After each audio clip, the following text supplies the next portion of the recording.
Welcome to Comic-Con Africa Online. Today we've got Mike Rooth. How's Mike?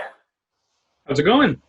Good, mate. Good. And Mike will be drawing Spider-Man for us today, which will be donated to the New York Comic-Con charity, and the proceeds for the auction will go to St. Jude's Children's Hospital. So we're pretty psyched about that. And this is actually the first time that I'm seeing you drawing Spider-Man. I don't think I've ever seen you draw Spider-Man before. Oh, really? Yeah. He's he's probably my favorite character is Ben Grimm, the Thing, but I think Spider-Man's at one point is everyone's favorite character, even if it's just for a moment. He's a pretty iconic figure, and he's an important one to me. So I like to draw Spidey now and then. He's kind of cheers me up. I always I feel like I've had a really long friendship with the character, you know? So you're doing classic Spider-Man, right? Yeah, I think so. I thought about doing a Miles Morales, but the last Spider-Man I drew was actually a Miles. That was a couple of weeks ago on the Fastball Special Facebook sketch battles that we have every 2 weeks there on Tuesday nights. And we did a Spider-Man week 1 week where each of us drew a different version of Spider-Man, and my friends each did a different shot, and I did Miles, which I had never drawn before, really. So he turned out all right. I'll send you a pic of that later on. You can. Yeah, that'd be great. Yeah, sure. I figured before I joined the Fastball Special group, but I mean the artwork that the guys have been doing every week is quite phenomenal. I actually missed last week, but I saw some of the work. There's like a Street Fighter Blanca in there, and it was quite interesting. I mean, let me have a look at it. It's a great thing. And Martin and I, well, it's really Martin's show. Martin Duncan is the host, but he asked me to do one first with the guys. The guy who drew that blank actually was Shane Heron, and originally the concept was just going to be Shane Heron and I with a guest artist every week. Okay. But we started to get kind of like we started to suddenly have like artists who really wanted to join every week. We had Casey, and we had different fellas like Chris Campana, and then we had Ken Lashley decide that he wanted to jump in for a week, and he challenged Campana and I. So you don't turn down a challenge from Ken Lashley, even when you know it's going to be your ultimate doom. You still don't ever say no to Ken, and that was a lot of fun. We drew bad guys that weekend, but Spidey's a big character for me, really big character. Okay, yeah. I see that their Fastball Special and their handle is at the Fastball Special Podcast, which is pretty cool. Yeah. So I see that what they did was the phrase beast. So, yes, there was characters. There was quite a lot which we're doing. Yeah, it's a cool podcast, and it's a cool initiative as well, because every week, I mean, what really attracted me to that was the fact that every week there's different charities, there's Kickstarter initiatives, and that really made it really super. Yeah, the goal I think Martin had when we started to notice that we were getting increased viewership every week. Martin decided that we should really start focusing on the charity aspect of it and see what we can do. So he actually set a goal, which at first seemed like it was a pretty challenging goal, but we've almost met it already. With the idea being we wanted to raise, I think it was $10,000 for charities. We've had a couple of shows that were focused on Kickstarters. We don't count that as a charity raising, even though it kind of is.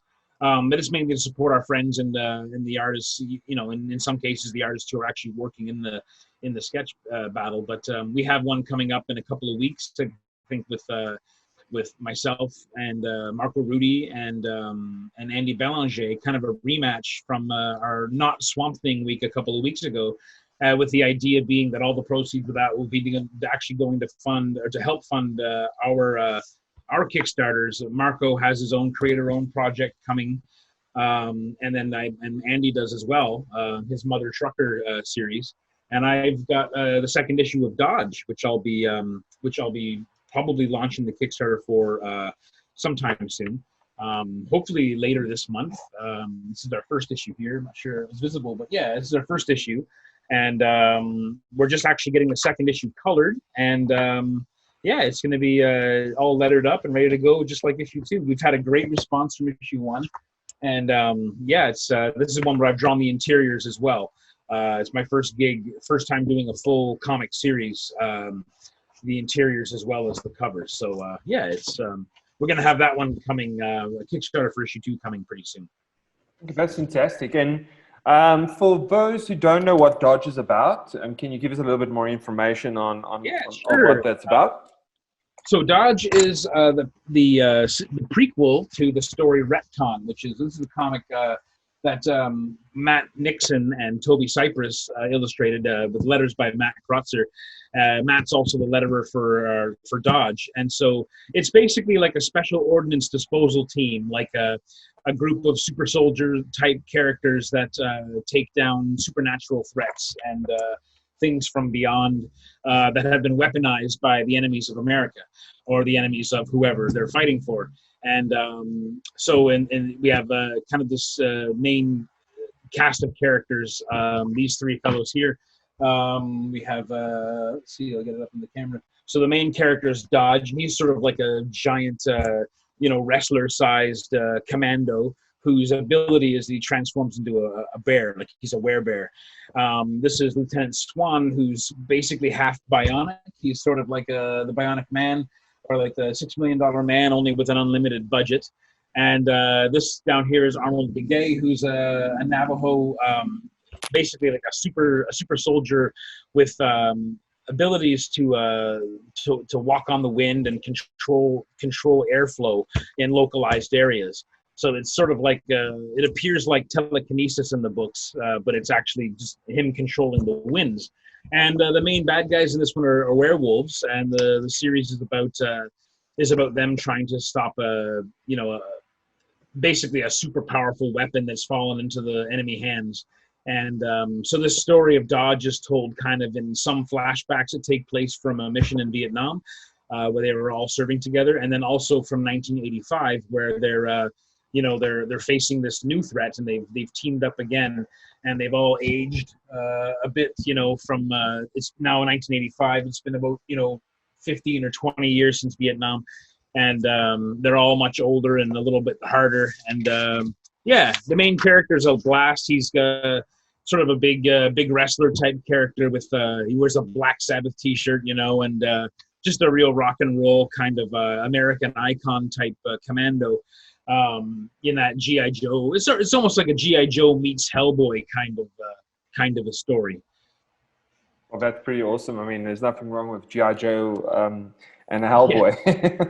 Yeah. Like there's just some great characters and cool monsters. Like issue 1's a lot of setup. It's sort of setting up the 2 flashback points and building the set. And then issue 2 is really just kind of an extended monster fight for about 29 pages. So I'm really excited to show people that, because while there are a few action sequences in issue 1, there's 2 or 3 nice explosions and action sequences. In issue 2, it's just basically like a brawl between like a werebear and some werewolves, and a little bit, quite a bit more story development happening there. Matt's told a really exciting story, and Matt's written for Marvel in the past. He's done stuff for Wolverine, and he's done stuff for Conan, and he's done Retcon, which is just an awesome book, really enjoyable book. This came out from Image Comics back in 2017. It was a 4-issue series, and you can get the trade paperbacks now. I believe you can actually order them directly from Matt if you go to Matt's shop, which is just retcon.bigcartel.com. We built him, Erica, my wife, and I built him that site to help promote Dodge. You can also get Dodge t-shirts and Retcon stuff, and you can actually buy a copy of Dodge there as well, because he's got the copies for sale, and he's I think he's got them on for like $9 or something like that. So it's actually a pretty good bargain, and it's from the overprint from the Kickstarter. So we still have some copies left. So yeah, we're probably going to offer some copies of issue 1 when we launch the Kickstarter for issue 2. And I also have my Dodge issue 1 black and white edition, which has a sketch cover option. And you can order these from me at my site. I haven't got them posted yet, but I'll have them up there very soon. They'll probably post by the time this airs. If it's airing later on. But yeah, so this is the black and white version, which is just my inks and a blank cover for sketching on. So yeah. Okay, brilliant. I mean, I think what we can do is for the viewers having a look, what we can do is we can post some links on this video, and then it can take you to redcard.bigcartel.com, and it can take it to your link as well for them to be able to purchase these cool items. Because I was just having a look at the redcon.bigcartel.com website. It's pretty cool. I mean, there's a lot of the Dodge Werewolf shirts that you can get, and mugs, and I see obviously your that hand altered prints were all sold out. So yeah, I'll make some more of those available though.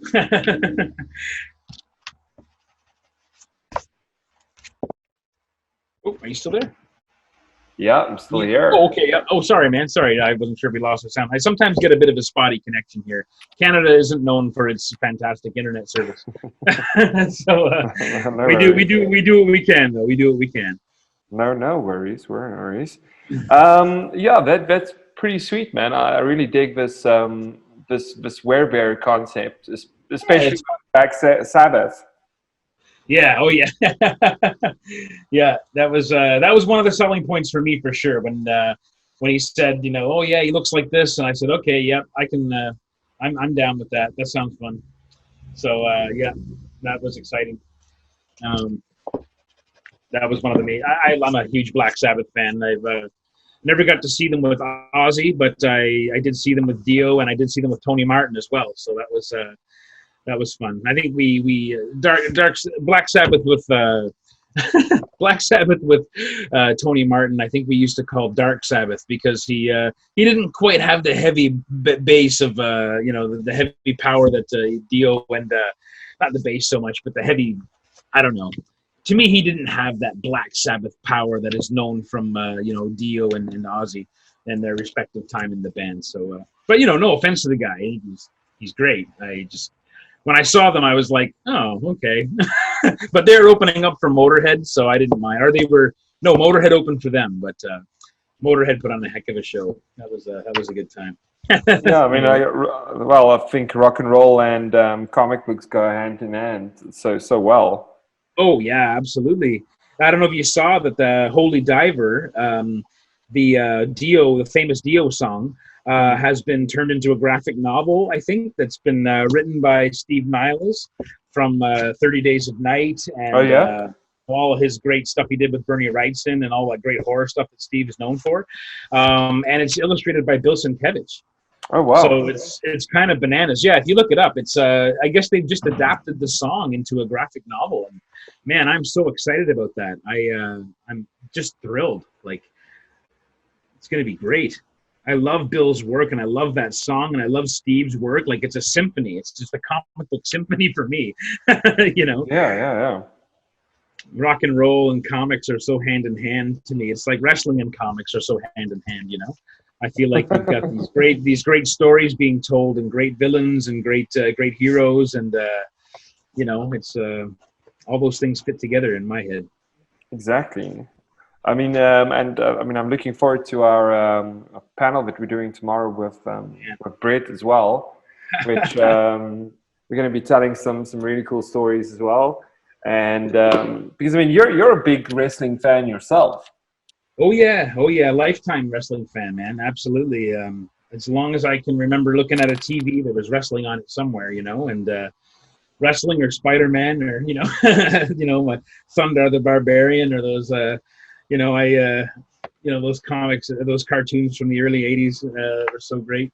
But yeah, wrestling to me was always a part of that kind of those colors of the weekend, like we had our Saturday wrestling show. Sometimes we had a Saturday night's main event, and then we had. I would stay up and watch whatever wrestling I could get from other leagues. It almost felt like I was cheating on the WWF in those days because for the longest time I wasn't aware that there was any other kind of wrestling. I'd see them in magazines, and I'd be like, "Where are these what is this NWA? Because they didn't air any of that in Canada. We had Stampede though, and we had lots of local wrestling. Like we had, like it was a wrestling league out of Hamilton that was on local access television that we used to watch, and they actually had, looking back, fantastic talent there. But the show just didn't have the production value that Vince had. Nothing did. So, while the NWA, when I eventually did get to watch NWA and WCW, because I found out it came on at like 3:05 a.m.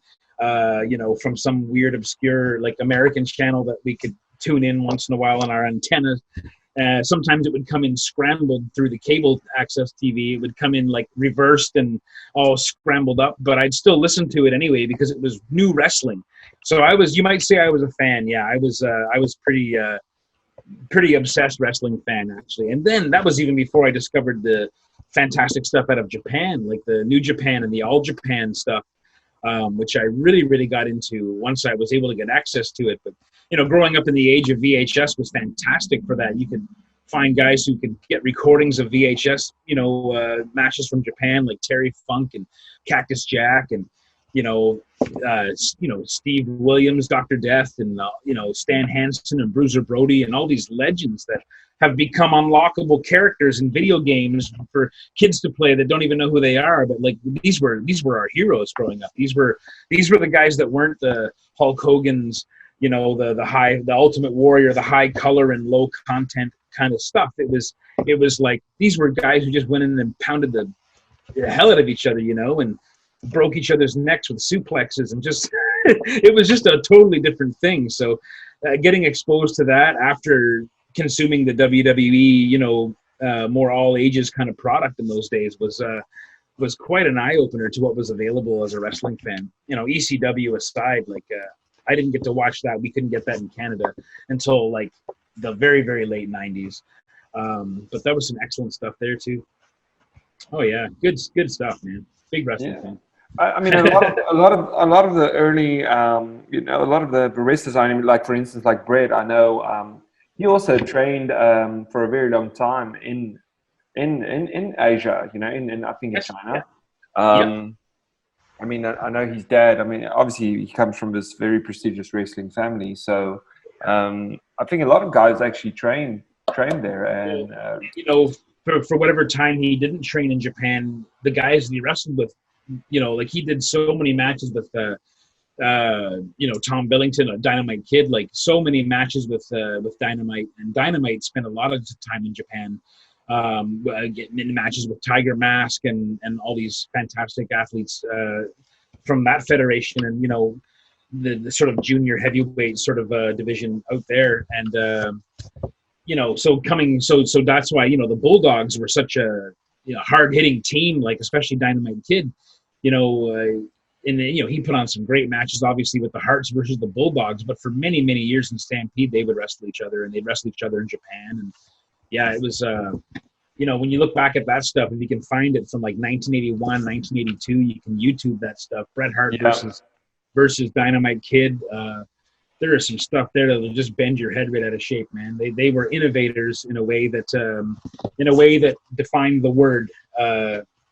They just did things that no one else was doing and telling stories that no one else was telling, and it was something else, man. It was it was cool.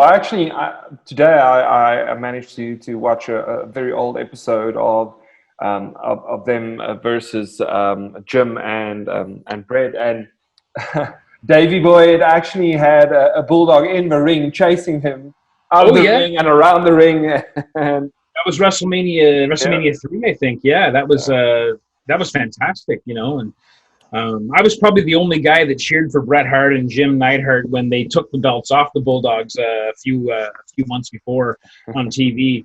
That was supposed to be a TV main event, and that was back when Danny Davis hadn't revealed himself as the evil referee yet. He was starting to people were starting to notice, but in that match it was just blatant. They jumped Dynamite outside the ring and just did a number on him outside the ring. And meanwhile, they went in the ring and they were double teaming Davey Boy and just hurting him real bad. And Downey Davis, meanwhile, the referee was like sort of counting on Dynamite Kid and checking on him and not paying attention, obviously, while the Hearts just double teamed, Bulldog, and then took him down with the heart attack and pinned him and won the belts. They were the most hated tag team in the universe in that moment, and I was probably the only guy just jumping up and down, cheering, because I love the Bulldogs, but they weren't the Hart Foundation, man. The Hart Foundation was my team. They were my team, and it was that was an awesome time. And then WrestleMania 3 was great revenge because the titles weren't on the line, so the Bulldogs got their sweet revenge and just pounded Danny Davis into pulp and just beat the crap out of the whole Hart Foundation and won the match, but it didn't count for the belts. The Harts were still the champs. It was beautiful. It was just beautiful storytelling. Beautiful storytelling. Yeah, and I mean that obviously made it so attractive. I mean, I'm actually a massive Ultimate Warrior fan as well. Yeah, but it's just because not necessarily his technical capabilities in the ring, which was technically non-existent. But the character, as a kid growing up, just the power that came through him into your living room. Oh, absolutely. As a kid, that was really, really phenomenal. And obviously, I really liked The Undertaker from the beginning as well. I pretty much started watching wrestling 1993, 1994. And back then, that's when I really started to, and I think that's pretty much when it became available in South Africa to watch. And then obviously, as I grew older, Brett was always a favorite of mine, but he became my favorite along the line because, I mean, as you grow up, his technical capabilities, and obviously Warrior moved away and he moved to WCW at one stage, and then he just disappeared. And obviously with Brett just being the phenomenal technical wrestler that he is. I mean, here's the thing. My favorite wrestler, it's hard to choose a favorite. I'd say in many ways Jim Neidhart was. And Jim Neidhart wasn't a great technical wrestler either. He was a character. And the reason I connected with him is that, I grew up knowing that I was probably going to look a little bit like him. I had the same color hair, similar build. He looked a lot like my dad, frankly. My dad didn't wear his beard like that, but my dad always was a big, brawny redhead with blue eyes and had the brush cut. And, and I loved Jim Neidhart as a villain. I loved him as a face. I just thought he was such an amazing character. It didn't bother me a bit that he wasn't Kurt Hennig level skills. He still put out some pretty amazing tricks in the ring sometimes in terms of agility and just creative finishes to matches. He did some amazing stuff that way. But yeah, the Ultimate Warrior, I mean, I'll be honest, I was a fan until he reached his great stardom when he became I didn't mind him as Intercontinental Champ, but when he beat Hogan at WrestleMania 6, it really changed for me because at that point he was this orange kind of sort of plastic monster that had replaced Hulkamania. Not that I was a huge Hulkamania guy because I was more of a Macho Man fan than Hogan. But Hogan represented the hero icon. And so when Macho was beat down and Hogan came to save the day, he meant something to us then. But, watching the predictable finishes to Hogan's matches and all that kind of stuff. So in a way it was refreshing when Warrior beat him in WrestleMania 6. But after that, I just really lost interest in the Warrior in terms of him as a wrestler because, by then Bret Hart was starting to rise up as a singles competitor. The Harts as a team were kind of approaching, an early end. They do get together and win the belts again off the demos years later. But, Bret was starting to transition into the, Intercontinental Champion, which that kind of phase of his career. And I kind of knew, sadly, that the Anvil was never going to have that. And the reason why was because the Anvil was just a character, and a character that in wrestling who exists on pure character alone. Doesn't have the range or the longevity that a guy like Bret Hart can have, or a guy like Owen Hart, who Owen could show up as under a mask and then come back years later as the new Hart Foundation with Jim, and then come back with Coco Beware as a tag team partner, and then come back again as this different angle, as this younger, scorned part brother that's jealous of his older brother. I mean, that was just fantastic. Yeah, that was great. Exactly. That was just phenomenal storytelling. Unbelievable storytelling, you know. And when you have that story with, you know, with Owen really pushing it so far and actually beating Bret at WrestleMania 10. That's one of my favorite WrestleMania matches. He beats his brother on the same night that Bret would win the world title. Like, it's just a fantastic thing. It's just an unbelievable bit of storytelling there. And they sold it so well that the two brothers they weren't even allowed to show up on the same flights together. You know, they couldn't stand in line to get on the plane together with all the wrestlers because the heat of that storyline was so powerful. Even though they were living flesh and blood brothers, they had to appear to be absolutely, you know, enemies in every public appearance in every capacity. So it told that's my favorite part sort of Bret Hart's career.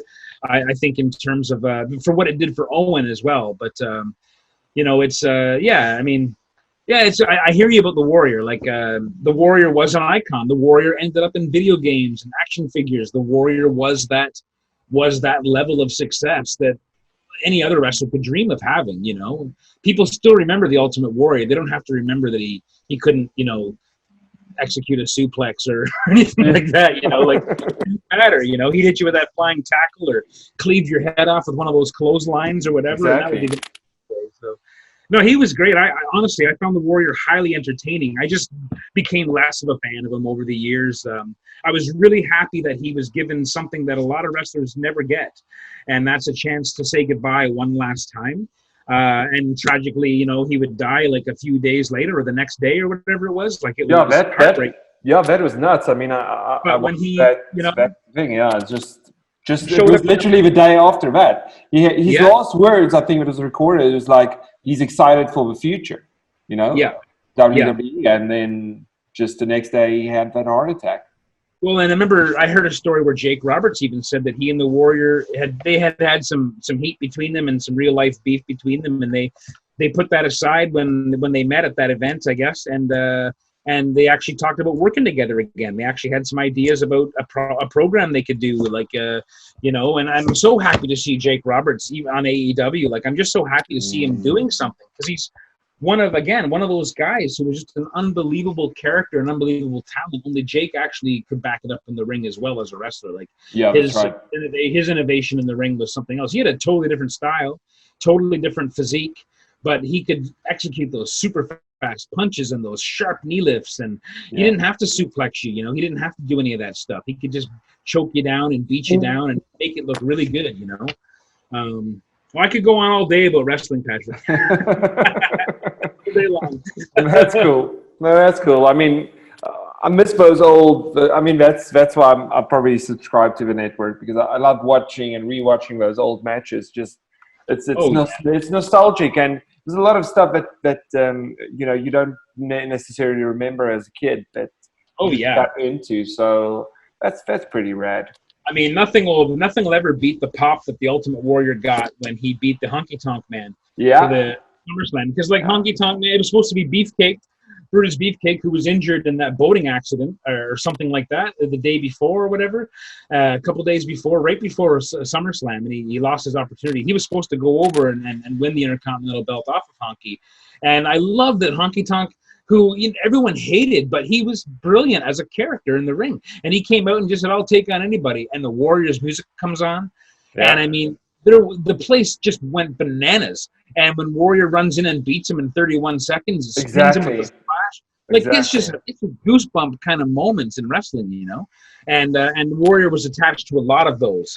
And that's part of what cements a career like that, you know. Yeah, I remember specifically the one where he also came back and then to WrestleMania, and he faced Triple H.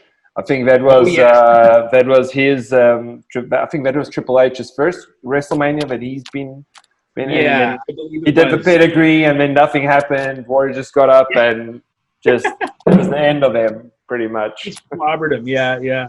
By that point, I was sort of like. With the Warrior, you know, but I get it, man. Like, when he came back and saved Hogan from the beatdown at WrestleMania. Yeah, with Sid. I think it was with Sid and Papa Shango. Yeah. When Warrior comes down, he looks so much smaller. Like, I don't know if he was off the juice for a while or something, but I remember him running down and just looking, to me, he was so massive before, and here he ran down, and he still looked great. Like, he still looked fantastic, but he was nowhere near as big as he was. And Exactly. I remember thinking, whoa, I knew that he had some issues like around those kind of substance things with wrestling and that. And unfortunately, there's a lot of video of Warrior now saying super inappropriate stuff in today's climate of politically correctness or just basic human respect. He says a lot of things that are pretty hideous about certain kinds of people, and it's unfortunate when this happens. But as a wrestler and a character and an icon, absolutely, he deserves to be remembered for those types of things. Absolutely. Yeah, but, I agree. Brett for me is just Brett and guys like Kurt Hennig. God, there's just so many to name. All the guys from that era and that ilk of wrestler, even Jacques Rougeau, the Rougeau brothers. I hated them. They not only were, I mean, as a Canadian, I hated them, but they were fantastic. Looking back, I realized the fact that I hated them meant that they were really good at their job, and seeing what they could do in the ring was just so amazing. The stuff that they could do against the Hearts, and oh man, again, I hated them at the time, but I have so much respect for Jacques Rougeau and Raymond Rougeau. Jacques Rougeau is one of the only guys to have a clean win over Hulk Hogan too in Montreal. He pinned him clean in the ring, and that was kind of a big deal in the late '90s when that happened. So anyway, I'm just going off again. Sorry. So talk us through what you're doing with your sketch, and what made you decide on the pose and yeah. Well, I kind of wanted to do something that was a little bit bright and hopeful, and so I plan on doing this in those Spider-Man colors, the classic red and blue. And I don't think I'm going to draw a cityscape. I think I'm just going to put a bright blue sky behind him, or some kind of a nice something cheerful, because St. Jude's is a place where I think there's a lot of sadness, and I think it's good to. I think it's amazing what they're doing there, and I think it's good to just draw cheerful artwork. I draw Swamp Thing a lot. I get kind of down, and I'll be honest, I'm kind of down this week. Just a lot of stuff going on, but it's like drawing these characters makes me feel better. And yesterday, I delivered artwork to a guy who's becoming a very good friend, a big collector of my work, and he actually is the one who purchased my Last Ronin Teenage Mutant Ninja Turtles original art, which is a massive piece of artwork, 18 by 24 piece. And so I sold that to him, but I didn't want to mail it because it was so big. So we just drove it to his house. He's about an hour and a half drive. And so we drove him out there and delivered the artwork. Excuse me. And he gave me this gift, which is one of my favorite Spider-Man comics. It's Spider-Man issue, Amazing Spider-Man 270. And it's one that I bought off the rack from like a convenience store in Canada, in Perth. I was with my grandfather at the time, and I have a strange, vivid memory. And I love this comic book, and I love the story because it's Spider-Man getting used to his new black alien suit, and he's much stronger and faster and more powerful. And so he's facing a character, Firelord, he's like a Thor level villain, like a Herald of Galactus, like a real serious bad guy, and way outclasses Spider-Man. But Spidey is afraid of him and spends most of the comic running from him, trying to figure out ways to stop him, and wondering where the Avengers are, and wondering like, why do I have to fight this crazy like Herald of Galactus bad guy? Like, this is not what I can do. But then when he's pushed to the limit, and he takes a few crazy bold risks, and he eventually has no choice but to just go hand to hand and fight Firelord hand to hand. He beats him down. Like, he just gets real fast and avoids all his blows. And there's one panel here I gotta show. I shouldn't even open this up. I should probably get it graded because it's actually been signed by Ron Frenz and Tom DeFalco. DeFalco wrote it, and Ron Frenz is an artist. And Ron Frenz is one of the greatest Marvel artists of all time. Like, the guy is just one of my heroes. So anyway, the fellow I delivered the artwork to gave me this as a gift, and it's a tremendously kind of him. It really brought back a lot of memories, and kind of made me think of how much I love the character Spider-Man, and how I haven't read Spider-Man now for probably, well, with the occasion of the odd, few issues here and there, I haven't really read Spider-Man actively in a long time. Yeah. But there's this great panel in here I got to show. It's It's Spidey when he's just given up. He's just like, I got no choice but to just give it my all. And he goes in and he's that one frame there where you just see him. Wow. He's drawn like 10 or 11 times on that panel, just beating up Spire-Lord. Like, it's just fantastic. So that's the kind of thing that those great Marvel artists of the past could really do well. And it was all drawn on the page. It was no fancy computer gimmicks. It was all all old school, man. Exactly. I have tremendous respect for that. So yeah, I kind of wanted to do something to maybe think of Spider-Man, and I thought Spidey's a New Yorker, and St. Jude's is in New York, and it just feels like a thing to do, It's a perfect fit, yeah. It was either going to be that or Ben Grimm, but we already did Ben Grimm. Yeah, we did Grimm, the other day, yeah. I wanted to give these fine people at Comic-Con Africa something else to look at, to draw, something more exciting maybe than looking at me draw yet another Ben Grimm. Well, Spider-Man's extremely popular character, so you can never go wrong with Spider-Man.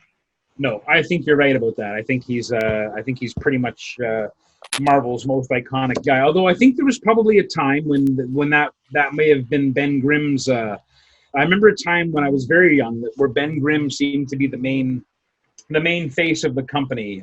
Maybe I'm wrong. Maybe that was just my bias on that. But it seemed like the thing was kind of a big deal, and then this kid Spider-Man comes along and steals all his thunder, But Spidey has just got such an unbelievable universal appeal. It just seemed like the thing to do for New York, which is like the kind of the melting pot of the universe in some ways, So I miss going to the show, and I miss Mike Negan and all the people who run that show. All the great staff that Mike has, and I miss the event, and I miss my friend Sean Hope, who I used to see in New York all the time, and my friend Jon Seger Janssen, and my friend the artist, he goes by Muad'Dib on the internet, but it's Torrin Clark is just an unbelievable artist, and I met him in New York, and yeah, man, I really miss the show. My wife and I have had so many great experiences there, and it's been a long time now, obviously, and with COVID, it won't be happening anytime soon. But yeah, it was an awesome show, and I hope to return one day or in some capacity. Something like this. Maybe we'll see. Yeah, exactly. And I think from next year, everything will be rolling again in terms of the comic book conventions as well. And Mike runs such a tight show even Emerald City, New York, Chicago. All the shows are phenomenal, and just the experience that you get from going there, and almost like it's like. It's not necessarily just an artist alley. It's like it's a family, Yep. Everybody gets along. It's like there's like this general understanding, and even at the end of the show, just how that last hour of the show, that's probably one of the best things, where everybody's just going around. All the artists are intermingling with one another and saying goodbye. It's a truly unique thing, man. It's always sad. It's always sad in those last few hours. We're always so tired, though. I think there's always a little bit of relief as well, because we're just so exhausted by that point, But it is a unique show, and then you're right. C2E2 equally good artist alley. Emerald City is fantastic as well. I've only done Emerald City once, but I've done both C2E2 and in New York multiple times, and they're always fun. And Mike is a huge part of that. I could go on all day about Mike Negan too, and what a fan I am of him. He on my very first show with my wife, we set up next to an artist in Artist Alley, and I don't remember the artist's name, but they had a display which was oversized. And as a result of how they had it positioned on their table, I was completely buried and unseen. And it was my first time going to New York with my wife, and it was a tremendous expense. Like for me, the Canadian dollar was terrible, and the American dollar was, we weren't getting a lot of traction. A lot of going a lot of distance with our money, and it was a little bit of a tough. When you're the new guy in New York City, of all places, it's a little bit tough to stand out. But we did our best. But it was hard because we were buried behind this guy's giant display, and I felt really bad about it, and I didn't want to complain.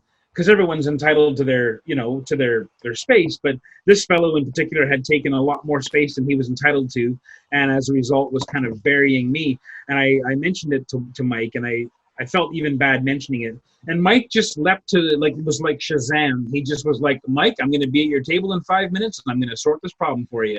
And he showed up at the table, and the artist was there, and I had politely asked the artist if there was something he could do to maybe help, show me a little bit, because I was sort of buried beneath his display. And he's like, nope, this is where I am, and this is how I sit, and this is what my display looks like, and this is it.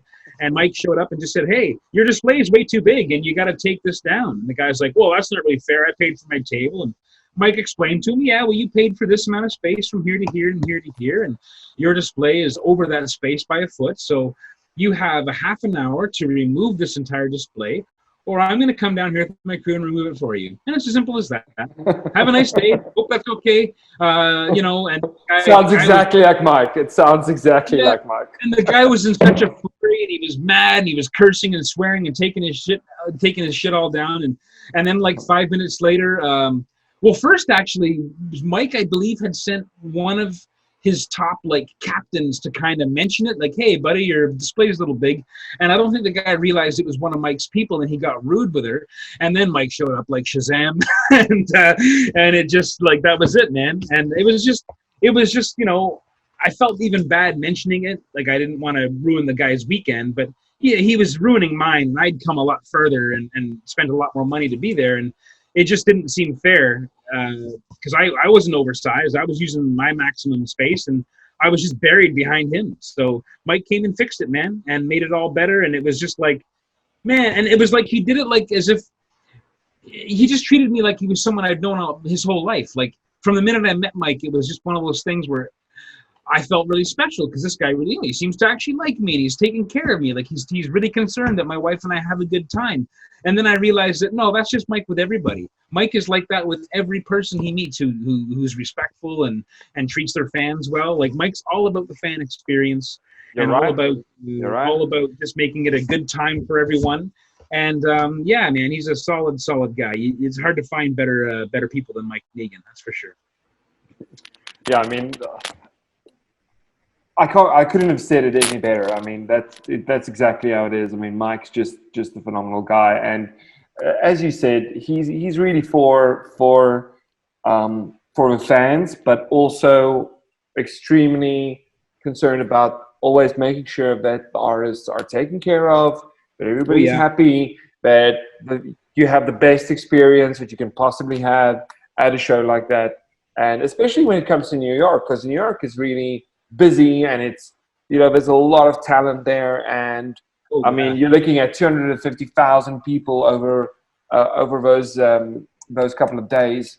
It can get really nuts. Oh, it can at the Javits Center, yeah. It's I mean, my wife described it one day, just going to try to get a coffee while she was at the show. She was going to get us coffees, and it was about 9 a.m. And I didn't see her again until 2 p.m.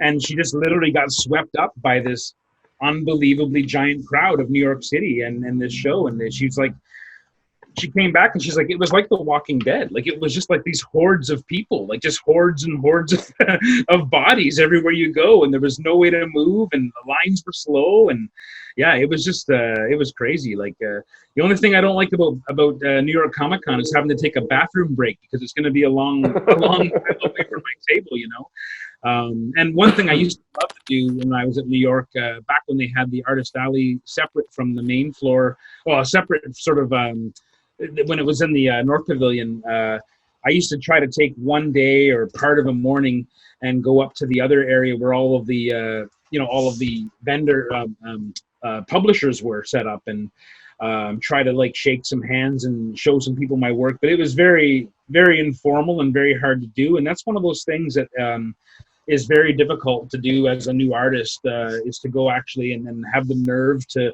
approach one of these, publishers and say, hey, this is what I do, this is my name. And, it's probably not the best way to do it, to be honest. But I just figured, like, I'm in New York, like, what choice do I have? Like, I wasn't aware of any portfolio schedules. They probably were there. I probably just, wasn't clued into that. But yeah, it was something I always look forward to doing. It didn't always turn into work. In fact, I don't know if it ever did, but I met some really cool people who I've been able to stay connected with, and as a result, get other kinds of opportunities in comics. So it's pretty cool. It's the place to do it.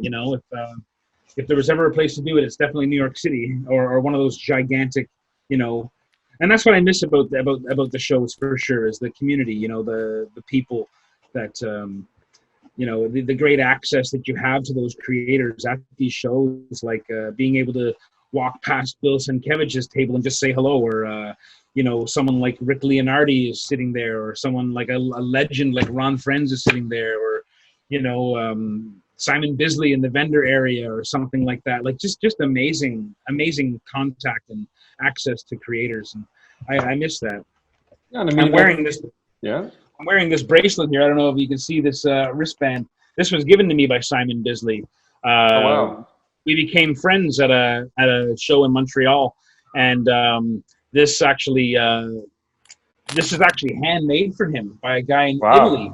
And Simon, I met him, and I said, "Oh, that's a cool wristband." I said, "That's the one that guy in Italy made for you," because he had done a post about it. And he goes, "Yeah." And he took it off his arm and he threw it at me. He goes, "You want it?" And I said, "What do you mean?" He goes, "Yeah." He goes, "It fits weird on my arm and it makes it hard to draw. So here," and he just threw it to me, and so I've worn it all. I wear it all the time. It's like my magical drawing bracelet, like a bracer of ogre strength, a bracer of Bisley strength, Yeah, it's a very Lobo thing, So. Oh, yeah, absolutely, yeah. So I definitely Simon, and I miss those great creators that I used to always see at these shows, Yeah, and Nick, I mean, it's obviously a great opportunity. We were chatting about it a couple of days ago as well, where if you're an up-and-coming artist, you definitely need to be at the shows. That's the best way to get exposure. I mean, and a lot of the creators that I've been talking to, that's some of them don't necessarily have formal education in terms of artists, being like going to art school or anything like that. But as soon as they put themselves out there and produce some prints and a lot of materials and work in their brand, and they put themselves out there and they do shows for a year every month, you'll get noticed, because especially like at places like CT2, Emerald City, New York, a lot of the talent, a lot of artists walk around, and there's a lot of editors there.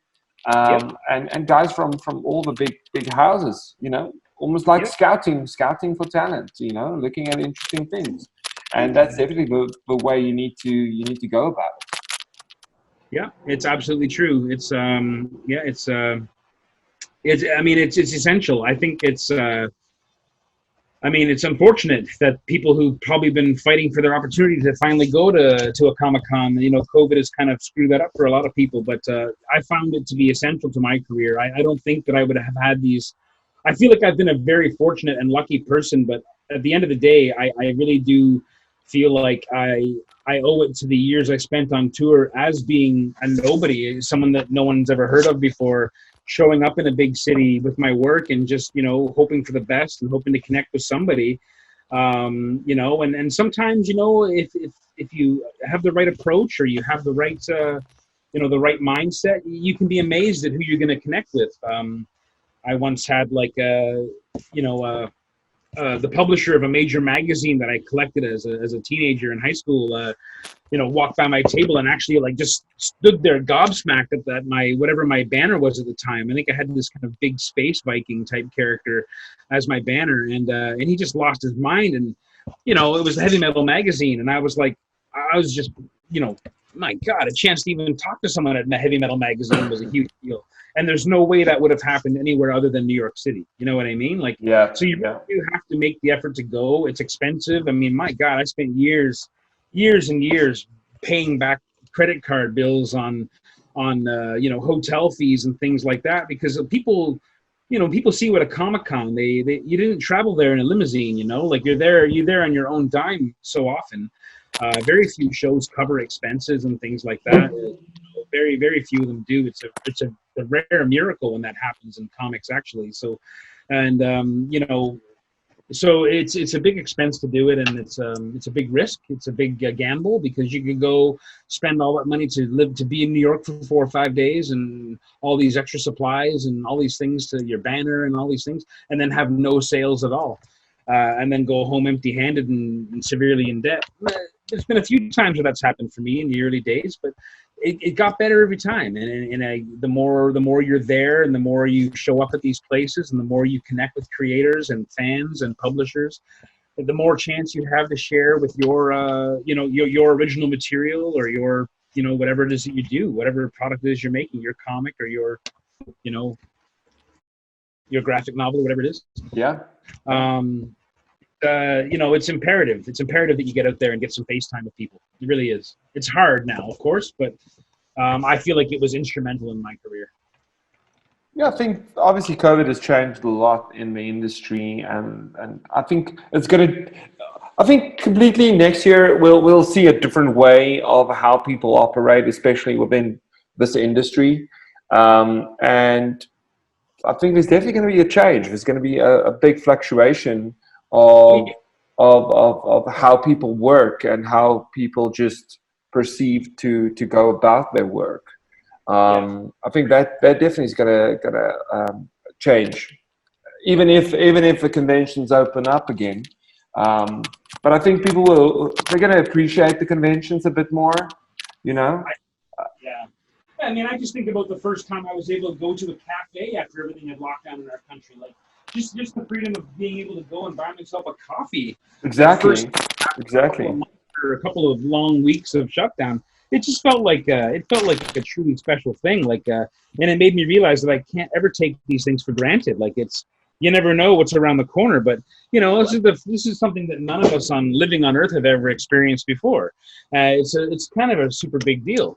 And it's man, it's been a huge adjustment for all of us, especially those of us who make a living, selling our wares. And I mean, not just with comics, but all artists, musicians, dancers, everyone who does something live or does something in a live capacity. Like, my wife's a jeweler. She makes handmade silver jewelry, and she had 2 huge shows here in Canada that she does every year.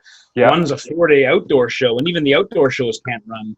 I'm hoping that might be the next step we can take, is like, if things, if we're not in a position, realistically, if we're not in a position next year to be able to do live shows, I would hope that we could maybe start doing some outdoor shows, shows that were in Canada. They'd have to be in the summertime, obviously, but if we had some outdoor shows where things were a little bit more safer, and we're in the open air, so it's less danger than confined spaces. I mean, maybe that's the first baby step that we could take here in Canada. Anyway, I don't know, but I know that Fan Expo was our biggest show, and it's actually on par with New York size. It's probably the 3rd biggest show in the world, really.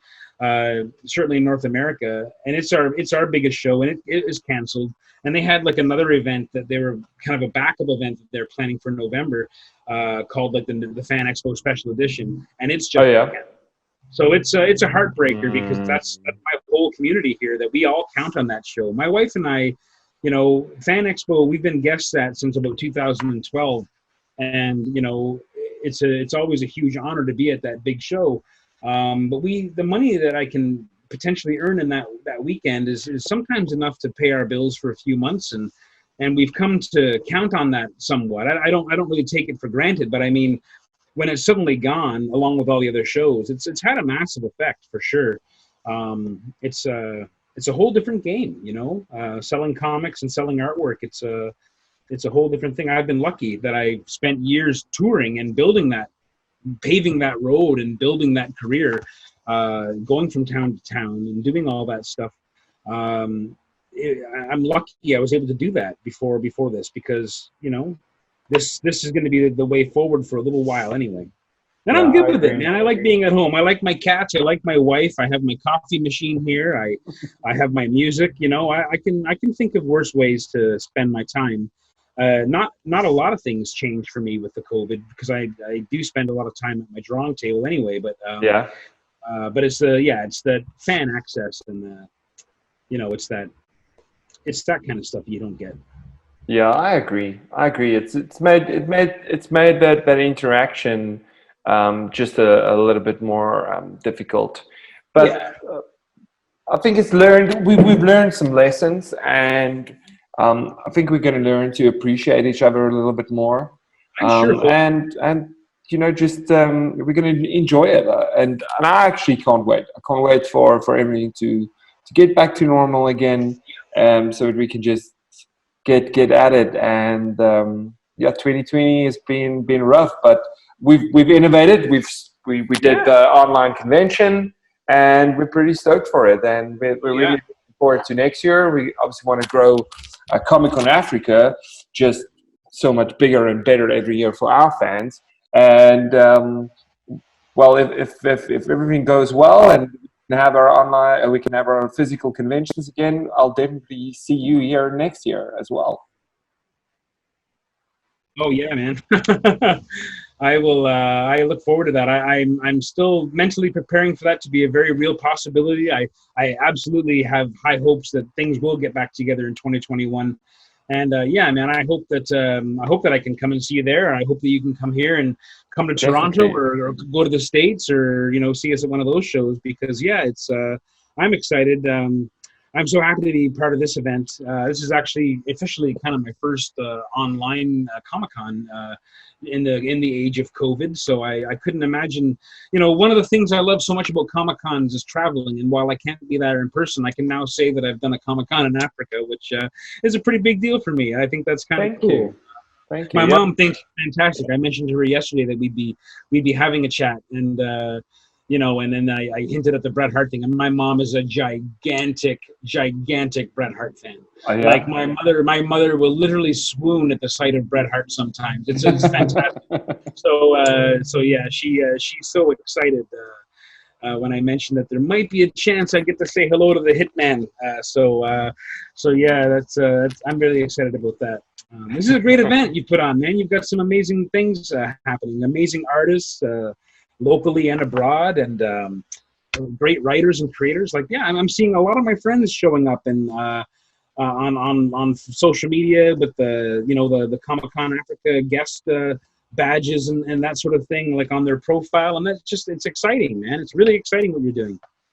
Yeah, I mean, our goal was always to take a little bit of what's happening outside of Africa and just bring it inside of Africa. I think that's just a big goal for us and the whole team in Comic Con Oh Africa yeah, is to just show the South Africans just something that they haven't seen before. absolutely.